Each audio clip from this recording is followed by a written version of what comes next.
오늘 이 자리에 다시 쓴 것은 지난번 국민의힘 우리 당에서 해경을 방문했고 어제 합참을 방문해서 14시부터 16시까지 2시간 동안 보고를 받고 의심스러운 부분들은 질의를 해서 거의 대부분 소명을 받았기 때문에 그 결과를 보고드리기 위해서 이 자리에 섰습니다. 북한의 우리 국민 살해 만행 진상조사 TF에서는 9월 26일 해경 방문에 이어 9월 28일 합참을 방문하여 보고를 받았습니다. 합참 방문에는 김석기, 신원식, 조태용, 태영호, 지성호, 한기호 의원이 참석했으며 14시부터 16시까지 2시간 동안 보고를 받고 질의응답을 하였습니다.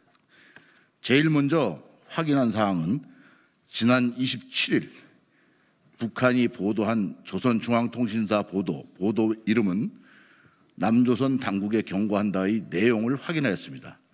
보도에서는 9월 25일부터 숱한 함정, 기타 선박들을 수색작전으로 추정되는 행동에 동원시키면서 우리 측 수역을 침범시키고 있으며 이러한 문구가 있습니다. 따라서 이 내용이 사실인지 확인하였습니다. 이에 합참에서는 전혀 근거 없는 허위 선전이라고 해명하였으며 어떠한 수색함정도 NLL을 넘지 않았다고 확인해 주었습니다.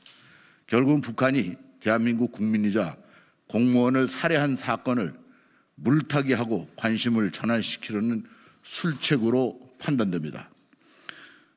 북한 통일전선부 지난 25일 보내온 전통문 내용에 대한 진실 여부를 확인하였습니다. 북한에서 출동한 함정은 동력선으로 엔진이 가동 중인 상태였고 바다에 소음까지 있는 상황에서 80m 이격된 거리에서 신원을 확인했다는 것은 거짓입니다. 상식적으로 신원을 확인하기 위해서는 근접해서 관찰해야 하는 것이 너무나 당연한데 기진맥진한 조난자에게 80m 이격된 거리에서 묻고 답했다는 것은 말이 되지 않습니다. 또한 40에서 50m에서 사격을 했다는 것도 믿을 수 없습니다. 야간에 불빛에 의존해서 약 1m 가까운 파도가 치는 상태에서 부윤물과 함께 흔들리고 있는데 4, 50m 이격거리에서 사격한다는 것은 있을 수 없는 일이며 이보다 훨씬 근접했을 것입니다. 부윤물 위에 시신이 없는 상태에서 기름을 붓고 불을 붙였다는 것도 거짓말입니다. 시신일지라도 구명효를 입고 있어서 총을 맞아도 물에 가라앉지 않습니다. 결국은 기름을 붓기 위해서는 시신에 근접한 것이고 이후 기름을 붓고 부유물과 함께 시신에 불을 붙여서 약 40분간 탔다는 것은 상당히 많은 양의 기름을 부었다는 것을 말해줍니다.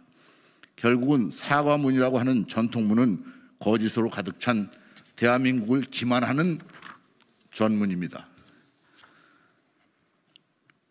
결국은 기름을 붓기 합참은 여당 의원이 이미 밝힌 대로 이번 사건이 최소한 해군사령부의 지시에 의해서 이루어졌다는 사실도 확인하였습니다. 또한 합참은 북한이 우리 국민의 시신을 훼손했다는 내용도 재확인하였습니다. 이번 만행이 경비 정장의 결심하에 이루어졌다고 했지만 정장은 하급 간부일 가능성이 높으며 대한민국이든 북한이든 일개 정장의 판단으로 이런 만행을 저지를 수 없습니다. 더군다나 북한과 같은 독재 체제에서는 어떠한 중간재대 책임자도 이런 명령을 내릴 수 없다는 것이 북한에서 탈북한 태영호 의원님과 지성호 의원님의 일치된 견해였습니다. 실종 이후 수색에 대한 실상을 확인하였습니다. 우선 NLL 선상에는 중국 조업 선박이 70여 척이 있었으나 중국 선박에 실종자가 발생했다는 사실과 구조적인 상황에 대해서 적극적인 협조를 구하지 않았습니다. 남북이 2004년 6월 4일 체결한 서해 해상에서 우발적 충돌 방지와 군사분계선 지역에서의 선전활동 중지 및 선전수단 제거에 관한 합의서에 의하면 국제상선 공통망을 활용해서 보조수단으로는 기류와 발광신호까지 규정을 제정해서 활용한다고 명시되어 있습니다. 이 또한 활용하지 않았습니다. 남북한에서는 정전 이후에 통신수단이 있었고 이번 전통문을 주고받은 통신수단이 있음에도 불구하고 어떤 수단으로도 인명을 살리기 위한 조치와 행동이 없었습니다. 해경, 해군, 합참, 청와대는 실종 단계부터 모든 상황을 공유했습니다. 청와대 위기상황실은 정보 공유 시스템을 공조하고 있으면서 살해될 때까지 청와대는 단 한마디의 지시 내용도 없었습니다. 살해된 이후부터 숨이 넘어갈 정도로 빈번한 대처기를 하며 이튿날까지 시간을 끄는 등 은폐한 정황이 여실히 보입니다. 끝으로 확인한 한미 공조의 여부에 대해서는 주요 상황은 공유했으나 특별한 지원 요청이나 지원은 없었다고 합니다.